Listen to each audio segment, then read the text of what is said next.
জুবিন গাৰ্গ বা জুবিন ক্ষেত্ৰ অৱহেলিত আৰু উপেক্ষিত আৰু এই কথা মনত পেলাই দিব লগা হ'ল এগৰাকী সাধাৰণ গাড়ী চালকে। আজিৰ পৰা আৰু জুবিন ক্ষেত্ৰ নাহো কিয় আহিম?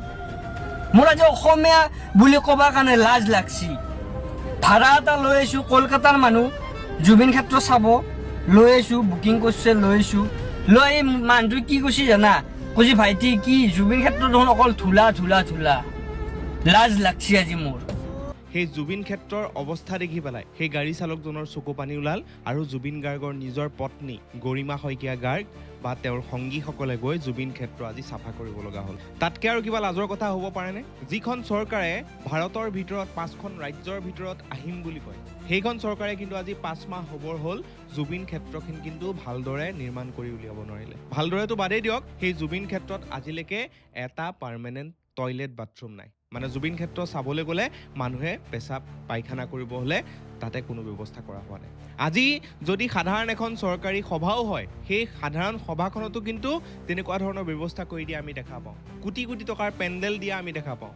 কিন্তু জুবিন ক্ষেত্ৰখন কিয় ইমান অৱহেলিত হৈ গ'ল? অকল চৰকাৰেই নহয়, কিন্তু এই কথাখিনি পইণ্ট আউট কৰিব লাগিছিলে জুবিন গাৰ্গক ব্যৱহাৰ কৰি যিসকল সাংস্কৃতিবান লোকে নিজক প্ৰতিষ্ঠিত কৰিলে, যিসকল লোক পলিটিচিয়ান হ'ল, যিসকল লোকে জুবিন গাৰ্গৰ নাম লৈ লৈ ডাঙৰ ডাঙৰ ব্যৱসায় কৰিলে, ইনফ্লুৱেঞ্চাৰ হৈ গ'ল, তেওঁলোকে আচলতে এই কথাবিলাক উত্থাপিত কৰিব লাগিছিলে, চৰকাৰক প্ৰেছাৰ দিব লাগিছিলে। কিন্তু কৰিব লগা হৈছে কোনে? এজন সাধাৰণ গাড়ী চালক। আজি সেই সংস্কৃতিবান ব্যক্তিসকল নাই, তেওঁলোকে মেলে মিটিঙে জুবিনৰ নাম লৈ ভাষণ দিওঁতে গৈছে, জুবিন গাৰ্গৰ নাম লৈ ভাষণ দি তেওঁলোকে নিজৰ ফ্ৰেম গঢ়োতে গৈছে, ডাঙৰ ডাঙৰ কথা কৈছে। কিন্তু আজি আচল যিটো কথাত মাত মাতিব লাগে সেই কথাটোত কিন্তু কোনো ওলাই অহা নাই।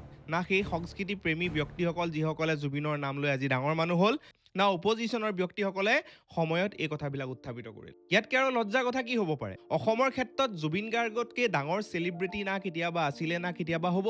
জুবিন গাৰ্গতকৈ ডাঙৰ মানুহ কোনোবা আছে নেকি অসমত? যিগৰাকী ব্যক্তিৰ নাম আজি গোটেই পৃথিৱীয়ে গম পালে, গোটেই পৃথিৱীৰ পৰা মানুহ আজি জুবিন ক্ষেত্ৰ চাবলৈ আহে, সেই জুবিন ক্ষেত্ৰ আজি কিন্তু এনেকুৱা অৱহেলিত অৱস্থাত আছে, ধূলিময় অৱস্থাত আছে। সেই জুবিন ক্ষেত্ৰৰ অৱস্থা এনেকুৱা আৰু চৰকাৰখনে ক'বলৈ বিচাৰে যে তেওঁলোকে ভাৰতৰ 5খন ৰাজ্যৰ ভিতৰত আহিব। ইয়াতকৈ লজ্জাৰ কথা হ'ব পাৰে কি? নে সেই ডাঙৰ ডাঙৰ নেতা, সেই ডাঙৰ ডাঙৰ সংস্কৃতিৰ লগত জড়িত ব্যক্তিসকলে ঈৰ্ষাত ভোগে? তেওঁলোকে ভয় খায় নেকি যে জুবিন গাৰ্গক আমি বেছি ডাঙৰকৈ দেখাই দিলে আমাৰ নাম নাইকিয়া হৈ যাব? নে তেওঁলোকৰ হিংসা লাগে? কথাটো ক'ত লুকাই আছে আচলতে? যিটো সময়ত ডাঙৰ ডাঙৰ পকী দলং এমাহৰ ভিতৰত বনি যায়, যিটো সময়ত ডাঙৰ ডাঙৰ ৰাস্তা 10 দিন 15 দিনত বনাই দিব পাৰে, ইমান ডাঙৰ ডাঙৰ মেচিনেৰিজ আহি গ'ল, আজি কিন্তু জুবিন ক্ষেত্ৰখন 4 মাহ 5 মাহ উকলি গ'ল, এতিয়াও কোনো ধৰণৰ ব্যৱস্থা গ্ৰহণ কৰা নাই।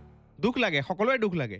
সেই চালকজনে হয়তো নোকোৱা হ'লে মই আজি ভিডিঅ'টোও নবনালোঁ হ'লে। কোনে উল্লেখ কৰিব লগা হৈছে? সেই এজন চালকে। কৰিব লাগিছিলে কোনে? অপজিশ্যনৰ মানুহে।